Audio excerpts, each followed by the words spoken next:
Om Shri Sai Nathaya Namaha. How Hemat Pant was accepted and blessed. Stories of Mr. Sate and Mrs. Deshmukh encouraging good thoughts to fruition. Variety in Upadesh teachings, reading slander, and remuneration for labor.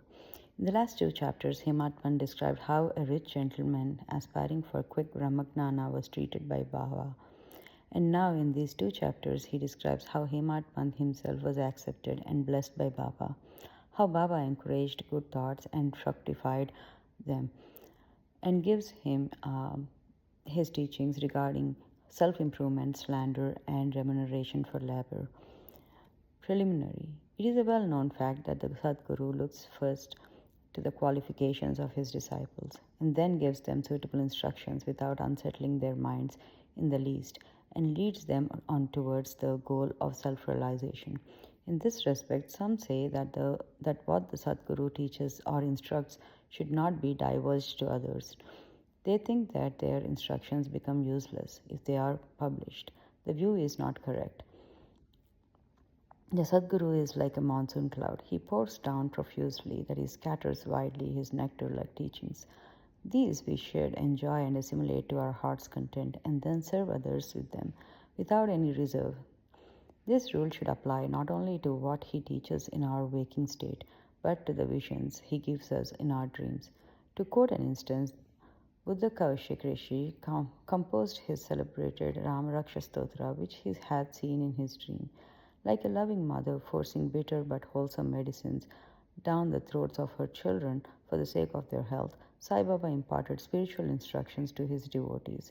His method was not veiled or secret, but quite open. The devotees who followed his instructions got their object. Sadgurus like Sai Baba open our eyes, intellect, and show us the divine beauties of the self, and fulfill our tender longings of devotion. When this is done, our desire for sense objects vanishes. Twin fruits of Viveka and Vairagya come to our hands, and knowledge sprouts up even in the sleep. All this we get when we come in contact with saints like Sadguru, serve them, and secure their love. The Lord, who fulfills the desires of his devotees, comes to our aid, removes our troubles and sufferings, and makes us happy. This progress or development is entirely due to the help of the Sadguru, who is regarded as the Lord himself. Therefore, we should always be after the Sadguru, hear his stories, fall at his feet, and serve him. Now we come to our main story. Mr. Sate. There was a gentleman named Mr. Sate who had attained some publicity many years ago during Crawford regime, which was put down by Lord Rea, the then governor of Bombay. He suffered severe losses in trade. Other adverse circumstances gave him much trouble and made him sad and dejected. Being restless, he thought of leaving home and going out to a distant place. Man doesn't generally think of God, but when difficulties and calamities overtake him, he turns to him and prays for relief. If his evil actions have come to an end, God arranges his meeting with a saint who gives him proper directions regarding his welfare. Mr. Sate had similar experience. His friends advised him to go to Shirdi, where so many people were flocking to get Sai Baba's darshan for getting peace of mind and the satisfaction of their wants. He liked the idea and at once came to Shirdi in 1917.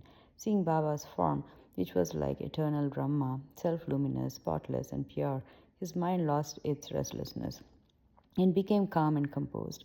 He thought that it was the accumulation of merits in his former births that brought him the holy feet of Baba. He was a man of strong will. He at once started to make a parayana of Guru Charitra. When the reading was finished in the Saptaha, Baba gave him a vision that night. It was to this effect: Baba with Guru Charitra in his hand was explaining its contents to Mr. Sate, who was sitting in front and listening carefully. When he woke up, he remembered the dream and felt very happy. He thought that it was extremely kind of Baba, who awakens souls like that are snoring in ignorance and makes them taste the nectar of Guru Charitra. Next day, he informed Kaka Sahib Dikshit of his vision and requested him to consult Sai Baba regarding its meaning or significance, whether one saptah reading was sufficient or whether he should begin again. Kaka Sahib Dikshit, when got a suitable opportunity, asked Baba, Deva, what did you suggest to Mr. Sate by this vision, whether he should stop or continue the saptah? He is a simple devotee. His desire should be fulfilled and the vision explained to him, and he should be blessed. Then Baba replied, he should make one more saptaha of the book. The work be studied carefully, the devotee will become pure and will be benefited. The Lord will be pleased and will rescue him from the bondage of the mundane existence. At this time, Hemad Pant was present there. He was shampooing Baba's legs. When he heard Baba's words, he thought in his mind as follows: what Mr. Sate read for a week only and got a reward, and I am reading it for 40 years with no result. His 7 day stay here becomes fruitful, while my 7 years stay from 1910 to 1917 goes for nothing. Like a chatak bird, I am ever waiting for the merciful cloud, that is Baba, to pour its nectar on me and bless me with his instructions. No sooner did this thought cross his mind, Baba knew it then and there.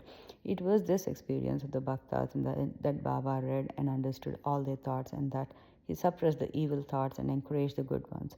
Reading Hemad Pant's mind, Baba at once asked him to get up, go to Shama, Madhavrao Deshpande, get from him rupees 15 as dakshina. Sit and chit-chat with him for a while and then return. Mercy dawned in Baba's mind, and so he issued this order. And who could disobey Baba's order? Hemad Pant immediately left the masjid and came to Shama's house. He had just bathed and was wearing a dhotar. He came out and asked Hemad Pant, how is that you are here now? It seems that you have come from masjid. Why did you look so restless and dejected? Why are you alone? Please sit and rest while I shall just do my worship and return. In the meanwhile, you please take panvida, leaves and betel nuts, etc. Let us then have a pleasant chat. After saying this, he went inside, and Hemad Pant sat alone in the front veranda. He saw in the window a well-known Marathi book named Nath Bhagavat. This is a commentary by the Saint Eknath on the 11th Skanda chapter of the bigger Sanskrit work, the Bhagavat. At the suggestion or recommendation of Sai Baba, Messrs. Bapu Sahib Jog and Kaka Sahib Dikshit read daily in Shirdi Bhagavad Gita with its Marathi commentary named Bhavarta Deepika or Gnaneshwari, a dialogue between Krishna and his friend devotee Arjuna, and Nath is Bhagavat, a dialogue between Krishna and his servant devotee Uddhava, and also Eknath's other big work, that is Bhavarta Ramayana. When devotees came to Baba and asked him certain questions, he sometimes answered them in part and asked him to go and listen to the readings of the above-mentioned works, which are the main treatises of Bhagavad Dharma. When the devotees went and listened, they got full and satisfactory replies to their questions. Hemad Pant also used to read daily some portions of the book Nath Bhagavat. That day he did not complete the daily portion of his reading, but had left it unfinished in order to accompany certain devotees who were going to masjid. When he took up the book from Shama's window and casually opened it, he found to his surprise the unfinished portion turned up. He thought that Baba sent him very kindly to Shama's house for enabling him to complete his daily reading, so he went through the unfinished portion and completed it. As soon as this was over, Shama, after doing his worship, came out, and the following conversation took place between them. Hemad Pant, I have come with a message from Baba. He has asked me to return with rupees 15 as dakshina from you. Also to sit with you for a while and have a pleasant chit-chat and then return to masjid with you. Shama, with a surprise, I have no money to give. Take my 15 namaskaras, bows in lieu of rupees as dakshina to Baba. Hemad Pant, all right, your namaskaras are accepted. Now let us have some chit-chat. Tell me some stories or leelas of Baba which will destroy our sins. Shama, then sit here for a while. Wonderful is the sport leela of this god, which is Baba. You know it already. I am a village rustic, while you are enlightened citizen. You have seen some more leelas since you are coming here. How should I describe them before you? Well, take these leaves, betel nut and chunam, and eat the panvida while I go in, dress myself and come out. In a few minutes, Shama came out and sat talking with Hemad Pant. He said, the leela of this god, that is Baba, is inscrutable. There is no end to his leelas. Who can see them? He plays or sports with his leelas. Still he is outside or unaffected by them. What do we rustics know? Why does not Baba himself tell his stories? Why does he send learned men like you to fools like me? His ways are inconceivable. I can only say that they are not human. With this preface, Shama added, I now remember a story which I shall relate to you. I know it personally as a devotee is resolute and determined, so is Baba's immediate response. Sometimes Baba puts the devotees to severe test and then gives them Upadesh, that is instructions. As soon as Hemad Pant heard the word Upadesh, the flash of lightning crossed through his mind. He at once remembered the story of Mr. Sate's Guru Charitra reading and thought that Baba might have sent him to Shama in order to give peace to his restless mind. However, he curbed this feeling and began to listen to Shama's stories. They all showed how kind and affectionate Baba was to his devotees. Hemad Pant began to feel a sort of joy while hearing them. Then Shama began to tell the following story. Mrs. Radhabai Deshmukh. There was an old woman by name Radhabai. She was the mother of one Kashaba Deshmukh. Hearing Baba's fame, she came to Shirdi with the people of Sangamner. She took Baba's darshan and was much satisfied. She loved Baba intimately and resolved in her mind and that she should accept Baba as her guru and take some upadesh from him. She knew nothing else. She determined she determined to fast herself unto death, so long as Baba did not accept her and give her any upadesh or mantra. She stayed in her lodging and left off taking any food or water for 3 days. I was frightened by this ordeal of the old woman and interceded with Baba on her behalf. I said, Deva, what is this you have started? You drag so many persons here. You know that old lady. She is very obstinate and depends on you entirely. She has resolved to fast unto death. If you don't accept this and instruct her, if anything worse happens, people will blame you and say that Baba did not instruct her, and consequently she met her death. So take some mercy on her, bless her, and instruct her. On seeing her determination, Baba sent for her, changed the turn of her mind by addressing her as follows: O mother, why are you subjecting yourself to unnecessary tortures and hastening your death? You are really my mother, and I am your child. Take pity on me and hear me through. I tell you my own story, which, if you listen carefully, will do you good. I had a guru. He was a great saint and most merciful. I served him long, very long. Still, he would not blow away any mantra into my ears. I had a keen desire never to leave him, but to stay with him and serve him, and at all costs receive some instructions from him. But he had his own way. He first got my head shaved and asked me to 2 pieces of dakshina, 2 pies as dakshina.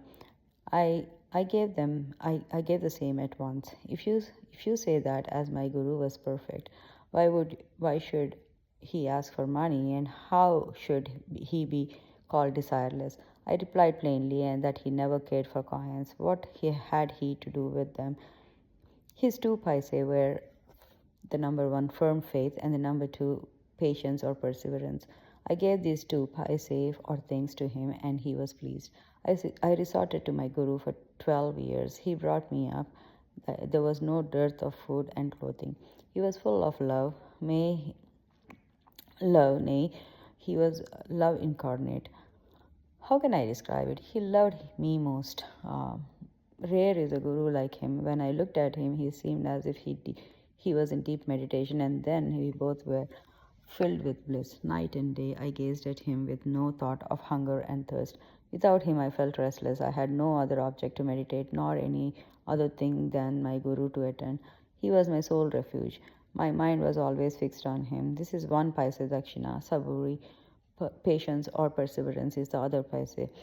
I waited patiently and very long on my guru and served him. This saburi will ferry you across the sea and of this mundane existence. Saburi is manliness in a man. It removes all sins and afflictions, gets rid of calamities in various ways, and casts aside all fear and ultimately gives you success. Saburi is the Saburi is the mine of virtues, consort of good thought.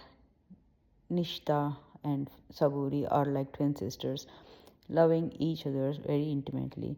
My guru never expected any other thing from me. He never neglected me, but protected me all times. I lived with him and was sometimes away from him. Still, I never felt the want or absence of his love. He always protected me by his glance, just as the tortoise feeds her young ones, whether they are near her or away from her on the other side of the river bank by her loving looks. Oh, mother, my guru never taught me any mantra. Then how shall I blow any mantra in your ears? Just remember that Guru tortoise like loving glance gives us happiness. Do not try to get mantra or upadesh from anybody. Make me the sole object of your thoughts and actions, and you will no doubt attain paramartha, the spiritual goal of life. Look at me wholeheartedly, and I in turn look at you similarly. Sitting in this masjid, I speak the truth, nothing but the truth. No sadhanas, no proficiency in the six shastras are necessary. Have faith and confidence in your Guru. Believe fully that Guru is the sole anchor or the doer. Blessed is he who knows the greatness of his Guru and thinks him to be Hari, Hara, and Brahma, the Trimurti incarnate. Instructed in this way, the old lady was convinced she vowed to Baba and gave up her fast. Hearing this story carefully and attentively and marking its significance and appropriateness, Hemad Pant was most agreeably surprised. Seeing this wonderful Leela of Baba, he was moved from top to toe. He was overflowing with joy, his throat was choked, and he was not able to utter a single word. Shama, on seeing him in this condition, asked him, "What is the matter with you? Why are you silent? How many innumerable Leelas of Baba shall I describe?" Just at that time, the bell in the masjid began to ring, proclaiming that noon worship and arati ceremony had begun. Therefore, Shama and Hemad Pant hurried to the masjid. Babu Sahib Jog had just started the worship. Women were up in the masjid and men were standing below in the open courtyard, and they were all loudly singing the arati in chorus. To the accompaniment of drums, Shama went up, pulling the Hemad Pant with him. He sat to the right and Hemad Pant in front of Baba. On seeing them, Baba asked Hemad Pant to give the dakshina brought from Shama. He replied that Shama gave namaskaras in lieu of rupees and that he was there in person. Baba said, "All right, now let me know whether you both had a chit chat, and if so, tell me all that you talked about." Not minding the sounds of the bell, the drum, and the chorus songs, Hemad Pant was eager to tell that what they had talked and started to narrate it. Baba was also so anxious to hear, and so he left the bolster and leaned forward. Hemad Pant said all that they talked about was very pleasant, and that especially the story of the old lady was most wonderful, and that on hearing it he thought his Leela was inexplicable, and under guise of that story he really blessed him. Baba then said, "Wonderful is this story, how were you blessed? I would like to know everything in detail from you, so tell me about it." Then Hemad Pant related in full story which he had heard a little while before and which had made a lasting impression on his mind. Hearing this, Baba was much pleased and asked him, "Did the story strike you and did you catch its significance?" He replied, "Yes, Baba, the restlessness of my mind has vanished and I have got the true peace and rest and come to know the true path." Then Baba spoke as follows: "My method is quite unique. Remember well this one story and it will be very useful to get the knowledge of the self. Dhyana is necessary if you practice it continuously, and riddhis will be pacified. Being quite desireless, you should meditate on the Lord, who is in all these creatures, and when the mind is concentrated, the goal will be achieved. Meditate always on my formless nature, which is knowledge incarnate, consciousness, and bliss. If you cannot do this, meditate on my form, from top to toe, as you see here, night and day.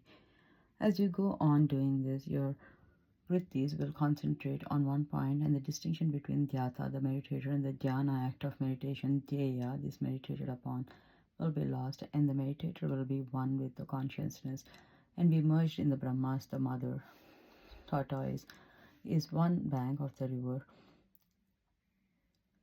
The mother tortoise is on one bank of the river, and her young ones are on the other side. She gives neither milk nor warmth to them. Her mere glance gives them nutrition. The young ones do nothing but remember, meditate upon their mother. The tortoise glance is to the young ones a downpour of nectar, the only source of sustenance and happiness. Similar is the relationship between the gurus and the disciples.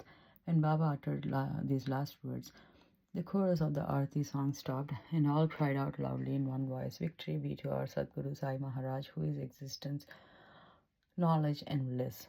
Dear readers, let us imagine that we are at this time standing amongst the crowd in the masjid, and let us join them in this Jai Jaikar.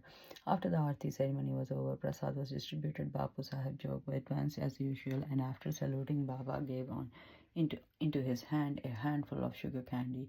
Baba pushed all this quantity into the hands of Hemad Pant and said to him, "If you take this story to heart and remember it well. Your state will be sweet as the sugar candy. All your desires will be fulfilled and you will be happy.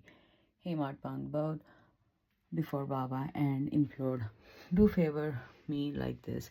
Bless and protect me always." Baba replied, "Hear this story, meditate on it, and assimilate its spirit. Then you will always remember and meditate on the Lord, who will manifest himself to you." Dear readers, Hemat Pant got prasad of sugar candy then, and we now get the prasad of sugar candy or nectar through this story. Let us drink it to our heart's content and meditate on it and assimilate it and be strong and happy by Baba's grace. Amen. Towards the end of the 19th chapter, Hemat Pant had dealt with some other matters which are given below.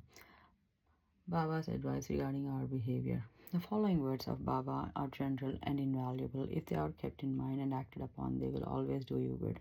Unless there is some relationship or connection, nobody goes anywhere. If any men or creatures come to you, do not discourteously drive them away, but receive them well and treat them with due respect.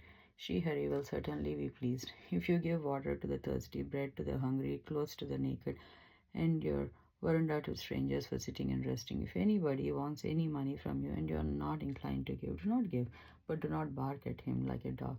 Let anybody speak hundreds of things against you. Do not listen by giving any bitter reply. If you always tolerate such things, you will certainly be happy. Let the world go topsy-turvy. You remain where you are, standing or staying in your own place. Look on calmly at the show of all things passing before you. Demolish the wall of difference that separates you from me and them, and then the road for our meeting will be clear and open. The sense of differentiation as I and thou is the barrier that keeps away the disciple from his master, and unless that is destroyed, the state of union or attunement is not possible. Allah Malik, that is, God is the sole proprietor, and nobody else is our protector. His method of work is extraordinary, invaluable, and inscrutable. His will be done, and he will show us the way and satisfy our heart's desires. It is on account of Runanuban, former relationship, that we have come together. Let us love and serve each other and be happy. He who attained the supreme goal of life is immortal and happy. All others merely exist, that is, live so long as they breathe, encouraging good thoughts of friction. It is interesting to note how Sai Baba encouraged good thoughts. You have to surrender yourself completely to him with love and devotion, and then you will see how he helps you off and on in so many things. Some saint has said that when you get a good thought immediately after awakening from sleep, and if you develop the same afterwards during the day, your intellect will be unfolded and your mind will attain calm. Hemat Pant wanted to try this. On one Wednesday night before going to bed, he thought, tomorrow is Thursday, an auspicious day, and the place, the Shirdi, is so holy. So let me pass the whole day in remembering and chanting the Ramanama, and then he slept. Next morning when he got up, he remembered without any effort the name of Rama, was much pleased. He then, after finishing his morning duties, went to see Baba with flowers. When he left Dikshit's Vada and was just passing Bhuti Vada, he heard a beautiful song that was being sung nicely by one Aurangabadkar in the masjid before Baba. The song was Guru Kripa Anjan Payo Mere Bhai, etc. by Eknath, in which he says that he got collyrium in the form of Guru's grace, which opened his vision and made him see Rama in and out, in sleep, in dream, and waking state, and everywhere. There were so many songs, and why was this song particularly chosen by Aurangabadkar, a devotee of Baba? This is not a curious coincidence arranged by Baba to feed the determination of Hemat Pant to sing unceasingly Ramanama during the day. All saints agree on and lay stress upon the efficacy of uttering Rama's name in fulfilling the ambitions of the Bhaktas and in protecting and saving them from all calamities. Variety in Upadesh, slander condemned. Sai Baba required no special place nor any special time for giving instructions. Whenever any occasion demanded, he gave them freely. Once it so happened that a Bhakta of Baba revealed another behind his back before other people. On leaving aside mirrors, he dwelt on the faults of his brother and spoke so sarcastically that the hearers were disgusted. Generally, we see that people have a tendency to scandalize others unnecessarily, and this brings on hatred and ill will. Saints see scandal in another light. They say that there are various ways of cleansing or removing dirt, that is, by means of earth, water, and soap, etc. But a scandal monger has got a way of his own. He removes dirt of others by his tongue, so in a way he obliges the person whom he reviles, and for this he is to be thanked. Sai Baba had his own method of correcting the scandal monger. He knew by his omniscience what the slanderer had done, and when he met him at noon near the Lendi, Baba pointed out to him a pig that was eating filth near the fence and said to him, "Behold how, with what relish it is gorging dung. Your conduct is similar. You go on revealing your own brethren to your heart's content. After performing many deeds of merit, you are born a man, and if you act like this, will Shirdi help you in any way?"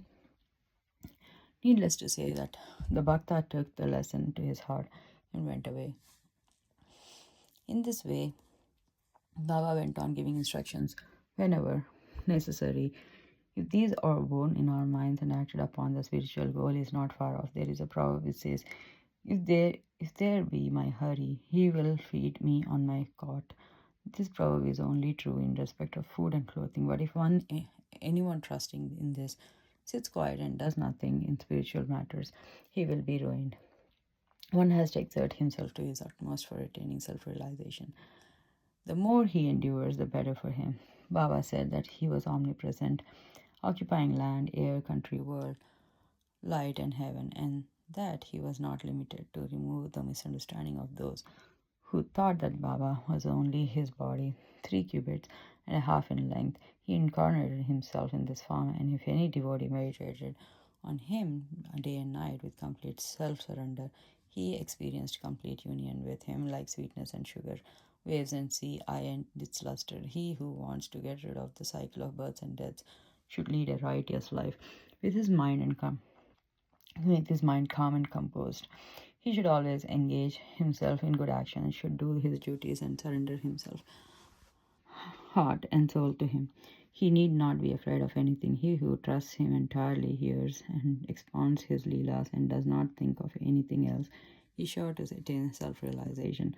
Baba asked many to remember his name and to surrender to him, but to those who wanted to know who they were, he advised Shravanam and Mananam. To some, he advised remembering God's name, to others hearing his leelas, to some worship of his feet, and to others reading and studying Adhyatma Ramayana, Gnaneshwari, and other sacred scriptures.